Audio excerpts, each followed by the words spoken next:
ఈ కాంగ్రెస్ పార్టీ పని అయిపోయింది అంటే మీకు ఒకటి అర్థం కావాలి. రేవంత్ రెడ్డి గారు ఏ సభ మీద ఎక్కినా కూడా కేసీఆర్ పేరు తీయకుండా అయితే ఏ రోజు కూడా లేడు.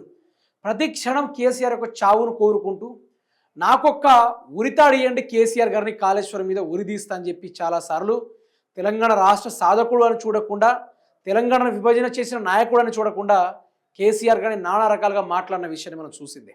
ఎప్పుడు మాట్లాడినా ఈ గడిచిన 2.5 సంవత్సరాల్లో కాంగ్రెస్ ప్రభుత్వం ప్రజల వెనకాల పడి అభివృద్ధి చేసుడు కాదు, అయినా కేసీఆర్ వెనకాల బీఆర్ఎస్ పడి వెనకాల పడి ఆయన హైలైట్ అవ్వాలని చూసుకుంటే కానీ కాంగ్రెస్ పార్టీ ఖతం అయిపోయింది. ఆయన బీఆర్ఎస్ పార్టీని ఖతం చేద్దాం అనుకున్నాడు, బట్ కంప్లీట్గా కాంగ్రెస్ పార్టీ ఖతం అయిపోయింది. ఇంకా బీజేపీ గురించి మాట్లాడాలంటే బీజేపీ గురించి ఒక మాట మాట్లాడకుండా బీజేపీ తగలబడి పోయింది. ఈరోజు బీజేపీ పార్టీ భవిష్యత్తు లేదు ఇక రాష్ట్రంలో. కాంగ్రెస్ పార్టీకి ఇక డిపాజిట్లు కూడా దక్కవు తెలంగాణలో. రేవంత్ రెడ్డి అనేటోడు రేపు పార్టీకి ప్లేటు ఫిరాయించి వెళ్ళిపోయాల్సిన అవసరం కూడా ఉంది, వెళ్ళిపోతాడేమో కూడా. అందులో కేసీఆర్ గారు టైం చూసుకొని వస్తాడు. ప్రజలు ఏ టైంలో ఇబ్బందులు పడుతున్నారు, ఏ టైంలో బయటికి వస్తే ప్రభుత్వాలకు దడ పుడుతుంది, ప్రభుత్వాలు ఎట్లా పనిచేస్తాయి అని చెప్పేసి కేసీఆర్ గారికి బాగా తెలుసు. ఏ టైంలో ఇప్పుడు రావాలి బయటికి, ఏం చేయాలని చెప్పేసి. ఇప్పుడు కాంగ్రెస్ పార్టీ కార్యకర్తలు ఒక్కడు కూడా బయటకు వస్తున్నాడు. గెలిచిన సర్పంచులు మొహాలు కూడా బయట చూపెట్టుకుంటలేరు. ఎమ్మెల్యేలు అయితే తెలంగాణ రాష్ట్రంలో ఉన్నారో లేరో కూడా తెలియదు. అందులోనూ చాలా వరకు కాంగ్రెస్ పార్టీ పతనం జనాల్లోకి మొదలైందనేది ఇక్కడ అర్థమైపోతుంది. అందులోని ప్రజల సమస్యలు తీర్చాలంటే గ్రామ కమిటీలు వేయండి. ప్రతి జిల్లాకు సమస్యలు ఉన్నాయి. ఆ జిల్లా ప్రజల యొక్క పరిష్కారం దిశగానే బీఆర్ఎస్ పార్టీ ప్రయత్నాలు పోవాలని చెప్పి వాళ్ళు ఈ యొక్క కొత్త కార్యాచరణకు మొదలుపెట్టారు. అందులో ఆయన మాట్లాడింది ఏది మిత్రులారా అంటే, పార్టీ పటిష్టం, పోరుబాట మొదలు పెడదాం. జిల్లాకు సమస్య, పల్లెన ప్రాబ్లమ్స్, సమస్యల పరిష్కారం కోసం గులాబీ జెండా ఎత్తాలి. రైతులు, విద్యార్థులు, నిరుద్యోగులు, యువత సమస్యల పరిష్కారానికి పోరుబాట పట్టాలి. ఇక ఏమాత్రం అలసత్వం వహించొద్దు. రానున్న 2 ఏళ్ళు చాలా కీలకం, ప్రజల్లోనే ఉండాలి. భవిష్యత్ దృష్టిలో పెట్టుకొని పార్టీ సభ్యత్వాన్ని డిజిటలైజేషన్ చేద్దాం.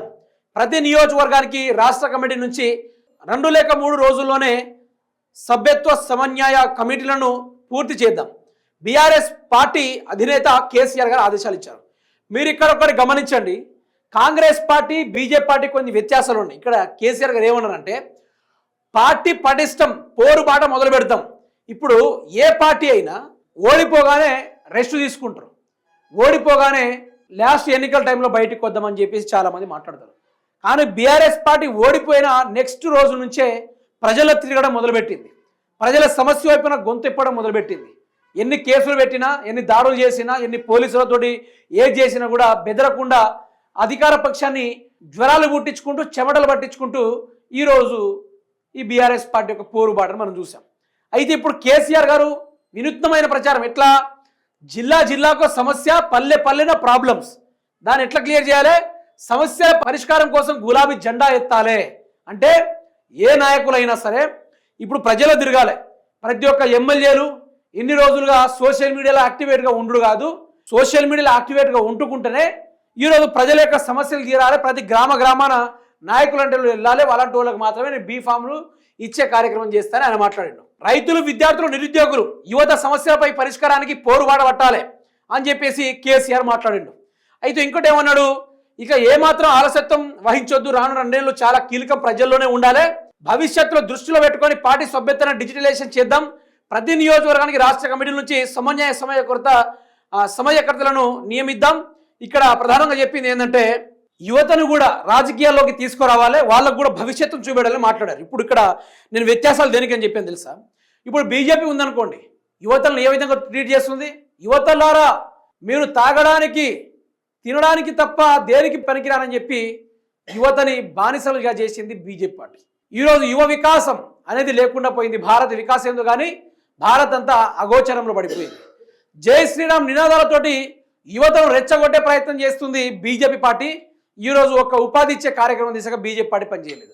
కాంగ్రెస్ పార్టీ పరిపరంగా చూసుకుందాం. కాంగ్రెస్ చేసింది ఏందయ్యా మిత్రులారా అంటే, కాంగ్రెస్ కంప్లీట్గా మా యొక్క కార్యకర్తలు, మా యువకులు నేను కనుసాయిగా చేస్తే చాలు, వాళ్ళు బట్టలు చింపి డోలు కట్టి చెడ్డీలు కూడా ఊడదీసి కొడతారని చెప్పేసి రేవంత్ రెడ్డి గారు పలుసార్లు విద్యార్థులు రెచ్చగొట్టే కార్యక్రమాలు చేసిర్రు. నాయకుడు అంటే ఇట్లుండాలి, నాయకుడు అంటే ఇట్లుండాలి. ఇప్పుడు సమస్యలు బీభత్సంగా ఉన్నాయి తెలంగాణలో, బీభత్సమైన సమస్యలు. ఆ సమస్యలు చక్కదిద్దాల్సిన రెండు పార్టీలు ఈరోజు ప్రజలు రెచ్చగొట్టుకుంటూ ప్రజలను కన్నీళ్లు గార్చేటట్టు చేస్తూ ఈరోజు కలలో కన్నీళ్లు కాకుండా రక్తం ప్రవహించేలా చేసుకుంటూ ప్రయత్నం చేస్తూ ఉంది కాంగ్రెస్ పార్టీ. అందుకనే నేను చెప్పేది ఏంటంటే మిత్రులారా, అంటే కేసీఆర్ బయటికి వస్తున్నాడంటే ఈ కథ మారిపోతుంది, కథ మారిపోతుంది. ఘోరమైన పరిస్థితిలో బీఆర్ఎస్ వ్యూహాలు ఉంటుందనేది ఇక్కడ క్లారిటీగా అర్థమవుతుంది. రైతుల సమస్యల్లో ఉన్నారు, ఒడ్లు తడిచిపోతుంది, మొక్కజొన్న తడిచిపోతుంది, నిరుద్యోగులకు ఉద్యోగాలు లేవు, విద్యార్థులకు సరైన చదువులు లేవు. ఈరోజు ప్రజలు తీవ్ర కష్టాల్లో ఉన్నారు. ఇక మనం ప్రజల్ని కాపాడుకోవాలని చెప్పి కేసీఆర్ గారు బయటకు వచ్చారు. ఇట్లాంటి నాయకుడిని ఎక్కడ చూసారా? బీజేపీ వాళ్ళేమో చేసుకుంటూ మైనర్ బాలికల పైన చేసుకుంటూ వాళ్ళేమో ఒక్కడు కూడా బయటికి మాట్లాడకుండా వాళ్ళు ఉన్నారు. కాంగ్రెస్ వాళ్ళేమో అత్యాచారం చేసిన వాళ్ళని కాపాడుతూ ఉన్నారు. బట్ ఒకే ఒక్క పోరు బాటను ఎంచుకున్నది మాత్రం బీఆర్ఎస్ పార్టీ. దీంట్లో తగ్గుముఖం లేదనేది మనకు కనబడతా ఉంది.